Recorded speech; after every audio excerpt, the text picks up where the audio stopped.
Hello everybody, welcome to Tuesday. This is pre-recorded. I'm on vacation. I will be back on Thursday. I wanted to take a chance to answer some more client questions, one of which is how do we get the most return for the risk that we're willing to take?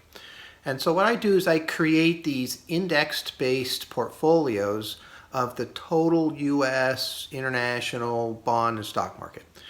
And I'll walk a client through what I consider one of the worst case scenarios, which was 2008 downturn, and show them how much it would have lost. And we put that in actual dollar amounts, and we try to figure out, okay, this is the portfolio that works for them. So let's say I have a client that settles on a 40% portfolio. Well, the 40% portfolio using the total market indexes dropped 25.6% in 2008. And the potential average rate of return, according to Riskalyze, which is the company that we use to analyze risk, is 5.1% a year. Okay, so then I start there, and what I do is I create portfolios that try to maximize within that scenario. So I'll find a very nice balanced portfolio of stocks using the overall stock market, but then these little targeted indexes that we've been talking about to add to that. And then I'm really big on trying to create a great parachute out of the bonds. I look at bonds as helping us to make our stock market portfolio work.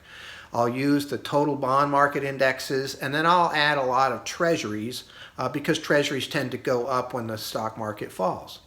And so my current 40% portfolio right now has a projected drop in 2008 of 19.7%, so that's better.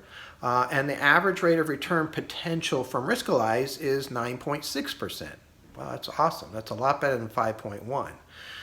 Theoretically, we could even move up to the 50% model, which has a 24.6% drop in 2008.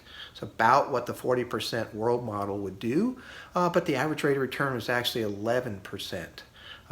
Now, these are projections, and so be careful with that. Projections are a great place to start. But once you get involved in the investment, it needs to be watched daily to make sure that those projections are actually coming true. And so we have to be very careful with that. But it's been really amazing how you can create portfolios to try to maximize return within a certain level of risk. And that's one of the things that we do. And it has a lot to do with portfolio design. So I want to thank you very much, and I look forward to talking to you tomorrow.